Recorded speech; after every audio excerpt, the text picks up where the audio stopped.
మీరెప్పుడైనా మన తెలుగువారి ఇంటి ఇలవేలు పైన వెంకటేశ్వర స్వామి వారి యొక్క రూపాన్ని చక్కగా గమనించారా అండి? ఒక చెయ్యేమో శ్రీపాదాల వైపు ఇలా చూపిస్తూ ఉంటారు, ఇంకో చెయ్యేమో నడుం పైన పెట్టుకుంటారు.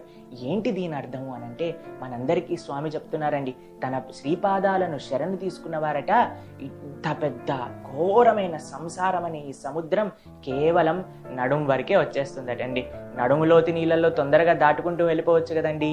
కాబట్టి అందరం కూడా భగవంతుడి యొక్క శ్రీచరణను ఆశ్రయించాలి అని మన వెంకటేశ్వర స్వామి మనకి చెప్తున్నారు.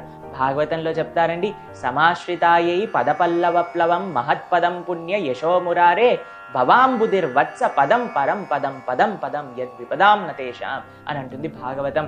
కేవలం భగవంతుడి యొక్క శ్రీచరణాలు శరణు వేడటం చేత ఈ సంసార సాగరం దాటడం అనేది సులభంగా అవుతుంది అన్నమాట.